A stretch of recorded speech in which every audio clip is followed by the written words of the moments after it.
Tantor Audio, a division of Recorded Books, presents John Tyler, The Accidental President, by Edward P. Crapol. Narrated by Michael Butler Murray. Foreword. Writing a biography is a perilous endeavor. This is especially true if the subject has been dead for a century or more, and the documentation of his life has been scattered to the four winds or consumed in the flames of civil strife.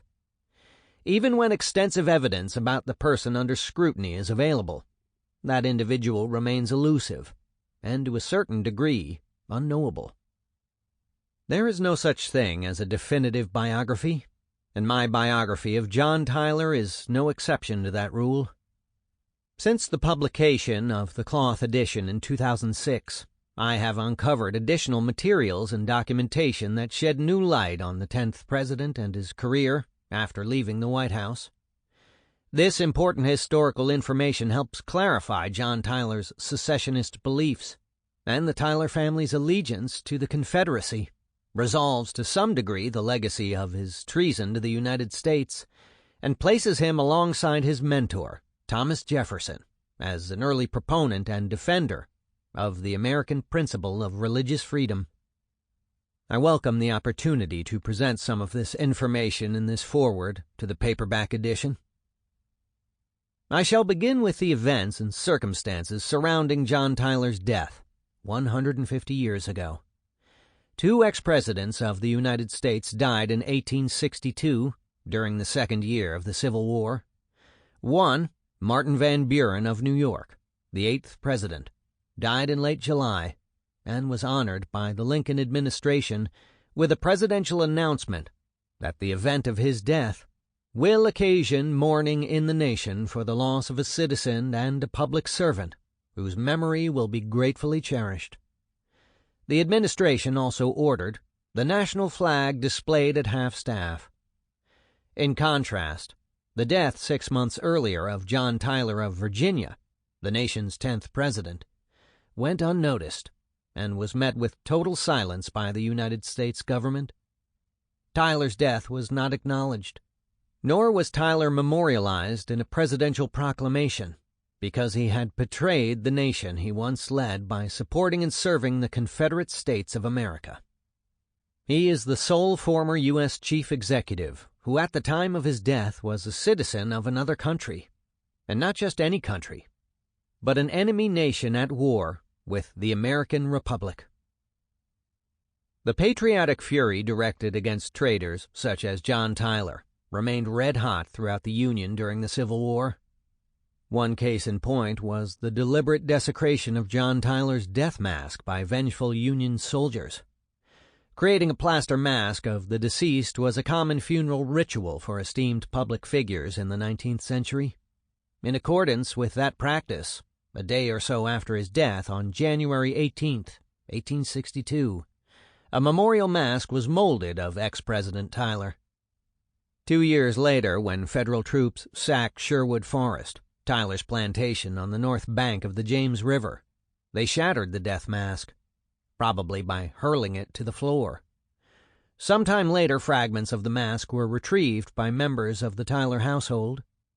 About half of the mask was restored and acquired in 2010 by the Virginia Historical Society. The death mask now resides in the Society's collections, mute testimony to the passions generated 150 years ago during our nation's bitterly fought internecine conflict. I also have learned more about Tyler's decision to support secession and the Confederacy. For 70 years of his life, John Tyler had been a dedicated and unswerving Unionist, but in his 71st year, he unequivocally put his heart and soul into the Confederate cause. On the surface, Tyler's quick shedding of his American identity and conversion from Unionist to Confederate is quite startling. Perhaps equally amazing was the rapid transfer of loyalties from USA to CSA that swept through his entire family. I am now convinced that John Tyler's apostasy and the turnabout in his loyalties did not occur overnight or appear mysteriously out of the blue. Tyler had been leaning in a secessionist direction for some months prior to Lincoln's victory in the 1860 election. While spending summers in the late 1850s at Villa Margaret, his retreat on the water in Hampton, Virginia, Tyler befriended his young neighbor, James Barron Hope, a regional poet and writer who had a commemorative poem and shared the dais with Tyler in 1857 at the 250th anniversary of Jamestown's founding. Hope was a Virginia facsimile of a South Carolina fire eater who believed secession and a breakup of the Union were inevitable. Tyler may have been more circumspect publicly about the future of the United States than his firebrand neighbor, but they nonetheless bonded intellectually and politically based on their love of literature and a shared commitment to Southern rights. In July 1860, ex-President Tyler was in attendance when Hope delivered an address at the Hampton Military Academy.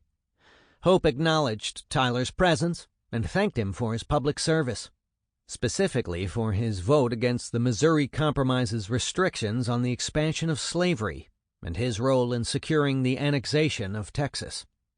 Hope then used the occasion to warn his audience that a violent clash between North and South, the contest between centralized power and local liberties, was fast approaching. Months before Lincoln's election and the ensuing secession crisis, Hope predicted that this old Commonwealth will be called on to take her place as the flagship of the Southern fleet. Much given to hyperbole, he also implored his listeners to stand in defense of our rights, though the best blood of our bosoms should run red in the scuppers. His friend's intemperate purple prose aside, Tyler increasingly shared Hope's forebodings about the impending contest between North and South, between centralized power and local liberties. Over the winter of the secession crisis, Tyler and Hope corresponded about what they thought Virginia's course of action should be amid this sectional turmoil. In January 1861, Tyler alerted Hope that, "My friends from many quarters are at me to publish my views on the present great crisis. They are prepared, and I send them to Richmond today, without sending them to you in advance." In his letter to the Richmond Enquirer, Tyler outlined his proposal for a meeting of border states to seek a solution to the crisis that would preserve the Union. Public reaction to Tyler's call for a peace conference was mixed, especially among many Northern Republicans who were suspicious of his motives and doubted his loyalty to the United States. One staunch Virginia Unionist, John Minor Botts, a longtime Tyler nemesis, as a Whig member of the House of Representatives he had unsuccessfully pushed for Tyler's impeachment, claimed that the ex-president's peace conference initiative was a sham. The former congressman labeled Tyler's proposals pretended efforts and charged him with having been a secessionist all along. Despite the misgivings of Tyler's critics, a peace conference was convened in Washington in February 1861. I no longer believe Tyler was sincere in his efforts to preserve the Union at the Washington Conference. In my view, Botts was correct in his charge that Tyler, from very early on, had been a closet secessionist. His nurturing relationship with James Barron Hope revealed his secessionist sympathies, as did a little-noticed statement in his letter to the Richmond Enquirer. Weighing the options available to his home state at a time when the lower South states had already seceded or were in the process of doing so, Tyler echoed his protégé's main contention about Virginia's future by asserting, "Her destiny for good or evil is with the South." That destiny was the calamitous course of action Tyler chose in April 1861 when he voted for Virginia's secession from the Union. In my continuing research, I discovered that John Tyler's enthusiasm for the Confederate cause was contagious. It infected virtually his entire family, and most Tyler males readily flocked to the colors. I believe the extended Tyler clan was among the leading and perhaps most prominent families willing to put their lives on the line for the Confederacy.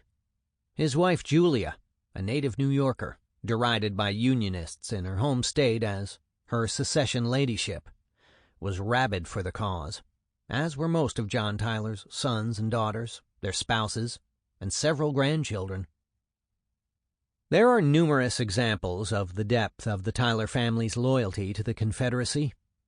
Two sons by Tyler's first marriage were bureaucrats in the Jefferson Davis administration. John Tyler Jr. held the rank of major in the Army and served as assistant to the Secretary of War. Robert Tyler was Register of the Confederate Treasury.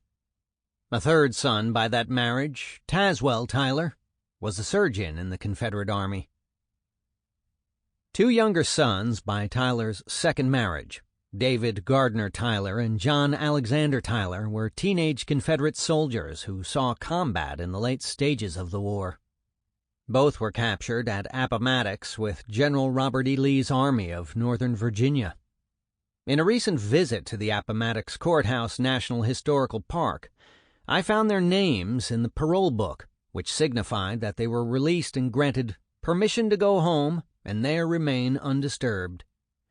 Rather than live under the rule of the hated Yankees, Gardy and Alex, as they were known to family members, chose to go into exile in Germany for several years to pursue their university education. I now more fully appreciate the audacity of John Tyler's 19-year-old granddaughter, Letitia Tyler, who had been born in the White House during his presidency, in being the first to raise the new Confederate flag, the Stars and Bars, at the March 4, 1861 dedication ceremonies in the capital of the Confederacy, Montgomery, Alabama. Although the Montgomery ritual was delayed by a few hours and did not occur until 3:30 p.m., Letitia Tyler's flag-raising gesture originally had been scheduled to take place at the precise moment of Abraham Lincoln's presidential inauguration in Washington, D.C.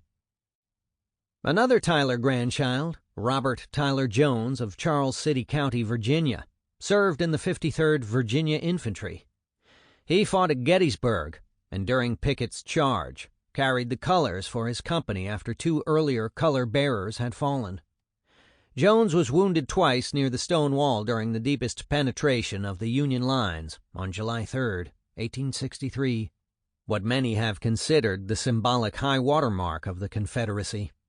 For his heroism at Gettysburg, Robert Tyler Jones was promoted to color sergeant and cited for conspicuous gallantry.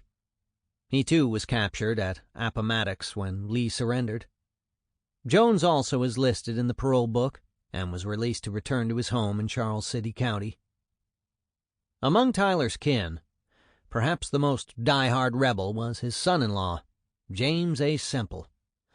Semple resigned his commission in the United States Navy and immediately signed on as paymaster in the Confederate States Navy.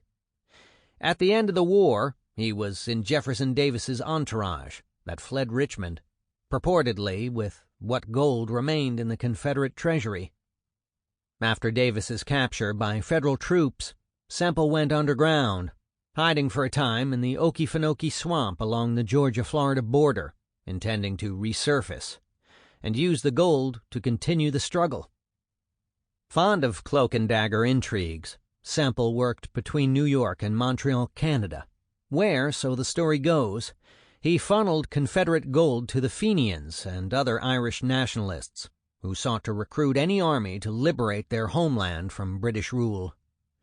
Semple's fantasy was that such unneutral recruiting activity by Irish sympathizers in the United States would provoke Great Britain to retaliate, and an ensuing Anglo-American war would allow the South to rise again. It is clear that John Tyler and his extended family seceded from the Union and fought for the independence of their new nation with dash and élan. None other than former President of the Confederacy, Jefferson Davis, attested to the Tyler clan's loyalty and sacrifice for the cause. "I was warmly attached to your father," Davis told Lyon G. Tyler, "and have not failed to remember the gallantry and devotion of his sons in defense of the South, worthy of their lineage." At the time of his death, John Tyler had been totally committed to the Confederacy. During the Civil War and the immediate post-war years, he was persona non grata among dedicated Unionists. Yet, as I delved into the legacy of his disloyalty, I was mildly surprised to learn that the stigma of John Tyler's treason disappeared within a decade or so, and was all but forgotten by the time his widow was given a federal pension. The 1881 assassination of President James A. Garfield had generated public sympathy for Mrs. Garfield and the other surviving presidential widows. Consequently, the following year, Mrs. John Tyler was awarded a generous $5,000 annual pension by the United States government. As far as I can determine, John Tyler's disloyalty may not have been explicitly forgiven, but the question of his treason became a non-issue, tacitly removed by the magnanimous actions of the U.S. Congress. In the matter of John Tyler, the United States appeared willing to let bygones be bygones. It also became apparent to me that after the odor of treason was removed, Mrs. Tyler and her son, Lyon G. Tyler, became the chief guardians and executors of John Tyler's historical legacy. Lyon was the instigator. Unhappy with his career prospects in Memphis, he wrote his mother seeking her financial backing for his plan of setting up in Richmond next fall, to compile a memoir of his father and publish Pa's speeches. He would become a person of consequence in Virginia, Lyon assured his mother, because I am known, you are known, and Richmond is Pa's resting place. Not only would the memoir elevate John Tyler's reputation, it would elevate the status of the entire family.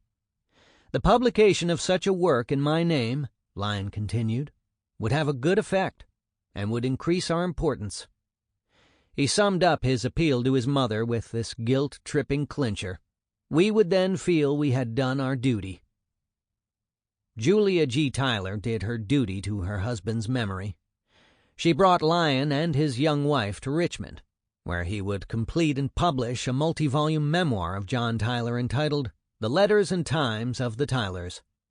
It was not, strictly speaking, a scholarly biography, but rather a muddled tome of unqualified praise for his father and the Tyler family, distinguished by the author's selective use of historical evidence and biased analysis. For 5 decades, the son continued to do his duty. Until his death in 1935, Lyon G. Tyler sought nothing less than a complete rehabilitation of his father's historical legacy and recognition of his prominence as an American president. I was not surprised to learn through my ongoing research that restoring John Tyler's reputation would not, however, be an easy task. Lyon G. Tyler realized this unpleasant fact early on when another young historian, Theodore Roosevelt, published a biography of Senator Thomas Hart Benton, a political foe of John Tyler in the 1840s. In analyzing Tyler's presidency and statesmanship, Roosevelt was devastating in his characterization of the 10th president, introducing his lengthy critique with the observation, "He has been called a mediocre man, but this is unwarranted flattery. He was a politician of monumental littleness." Tyler fired off a letter to Roosevelt, complaining that his scurrilous attack was unjustified. Roosevelt apparently was unmoved, and there is no record that he apologized for his excoriation of John Tyler. This encounter with Roosevelt was indicative of the task that lay ahead for Lyon Tyler. His goal of totally restoring his father's historical legacy proved elusive. I discovered at least one highlight in Lyon G. Tyler's crusade to burnish his father's tarnished reputation. 50 years after the end of the Civil War, a federally funded monument was unveiled at John Tyler's unmarked grave in Richmond's Hollywood Cemetery. Lyon Tyler had been instrumental in a lobbying campaign urging a congressional appropriation for the project. An elaborate ceremony on October 12, 1915, marked the dedication of the Tyler Monument.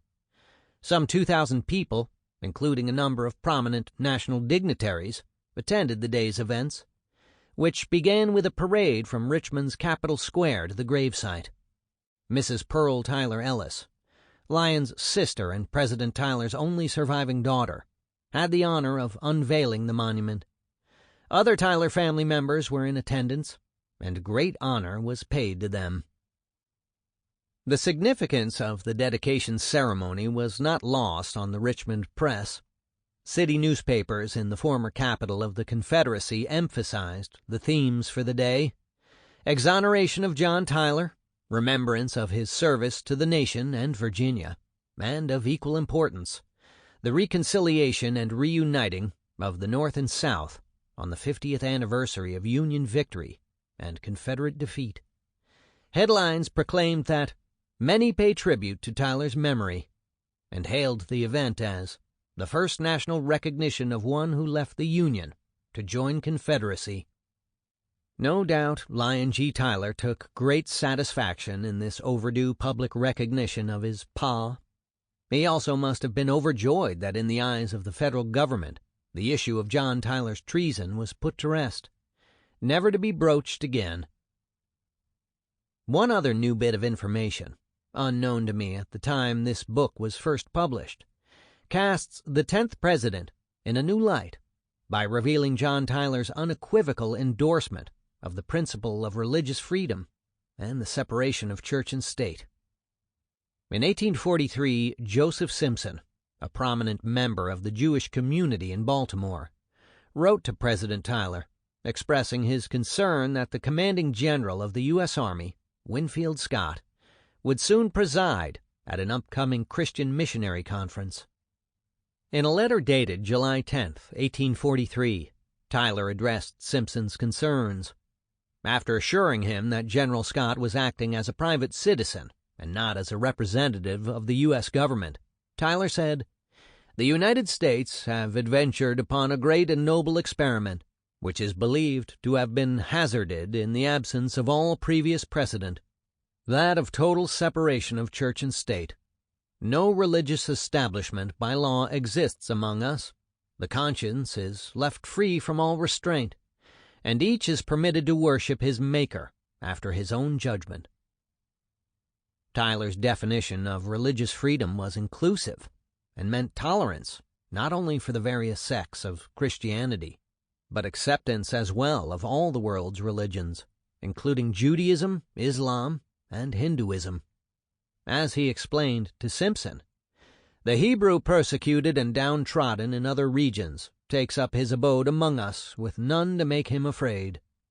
The Mohammedan, if he were to come among us," Tyler elaborated, "would have the privilege guaranteed to him by the Constitution to worship according to the Koran, and the East Indian might erect a shrine to Brahma if it so pleased him.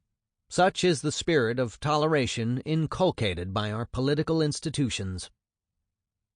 The eloquence and clarity of Tyler's views on religious freedom and the separation of church and state were a revelation and surprise to me.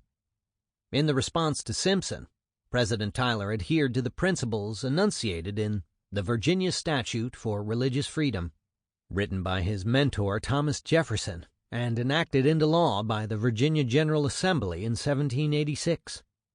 John Tyler's statement on the separation of church and state is consistent as well with Jefferson's 1802 letter to the Danbury Baptists, and to my knowledge is the only expression, public or private, on the American principle of religious freedom by an antebellum president. The 1843 letter to Simpson has caused me to rethink the accuracy of my statement in the book's introduction that John Tyler never penned any ringing or memorable lines. I readily concede I was in error. 150 years after his death, John Tyler the rebel is no longer reviled. He is at best ignored and cast off as one of the nation's poorest presidents, who began as an accident and ended his career as a traitor. As this book demonstrates, however, and to paraphrase one reviewer's conclusion, John Tyler may have been accidental, but in no way was he inconsequential to the course of American history. Introduction. The facts of my public life are matters of record, and can neither be expunged nor altered. The impartial future will see the motive in the act, and the just historian will look to the good or evil only which will have been developed, and find in the one or the other cause of censure or of praise. To this ordeal I submit myself without fear. John Tyler, 1847. That a fair history of my administration should be written by a competent person is a matter very near to my heart. John Tyler, 1857. John Tyler is not one of the famous or better-known American presidents. If known at all, it usually is because of the catchy political slogan, "Tippecanoe and Tyler too," which was the rallying cry in the 1840 campaign of presidential candidate William Henry Harrison and his vice presidential running mate, John Tyler. Perhaps when questioned, a number of Americans also might know that Tyler was the first vice president to succeed to the presidency upon the death of the incumbent president. Maybe even some would also remember from their school days that his opponents mocked Tyler as His Accidency, because of the manner in which he became the nation's 10th president. His obscurity has not been for want of historical accounts of his life and career. A decade after his death, one of Tyler's good friends and political allies authored a highly laudatory biography of his long public life, intended to salvage the 10th president's historical reputation. In the late 19th century, one of his sons published a 3-volume work, also designed to burnish John Tyler's image in America's historical memory. More recently, Tyler has been the subject of several biographies as well as more specialized works that deal with his presidency, his commitment to republicanism, and his dedication to states' rights. Competent and just historians intent on presenting a fair history of Tyler's life and administration wrote each of these earlier works. This book, too, is intended to be a just and fair accounting of John Tyler's life and presidency. I appreciate and am guided by Tyler's clear-eyed, let the chips fall where they may attitude, and his willingness to accept censure or praise from future historians. I believe this book meets his criteria and offers a tough analysis of good and evil that seeks to explain and understand his mindset and actions. John Tyler's story is, like few others in the national experience, one of American failure and tragedy, and the degradation of constitutional and republican principles. It is, above all, a tragic tale of one man's blind faith in the belief that endless territorial and commercial expansion could preserve the institution of slavery and maintain the Union as a slaveholding republic.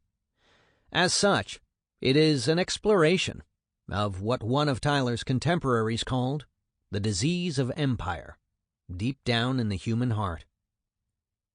Lastly, because it is focused on the reasons why he believed in the quest for national destiny and greatness, I hope this book provides a different and fresh historical interpretation of the life of John Tyler that helps listeners better understand his important place in American history. Unlike any previous Tyler biographies or specialized study on some aspect of his public career, this book presents a full account of his pursuit of national destiny as a means to sustain the Union. It also provides an original analysis of the 10th president's ambivalent views on slavery, his racial outlook, his belief in white supremacy, and his faith in an American exceptionalism. Other biographers and historians have argued that John Tyler was a hapless and inept chief executive whose presidency was seriously flawed. Although acknowledging that Tyler was not a great president, I believe he was a stronger and more effective president than generally remembered. The book also breaks new ground by emphasizing that not only was John Tyler a tragic figure, he also was a personification of the great American tragedy that led to bloody Civil War and the loss of over 600,000 American lives. The inability of Tyler and many other Americans of his generation to reconcile their Republican principles with their slaveholding institutions represented both a personal and a national tragedy. No other biographer has identified John Tyler's personal tragedy as being akin to America's tragedy. For that reason, I think the book provides a key insight into his life and public career that... Sample complete. Ready to continue?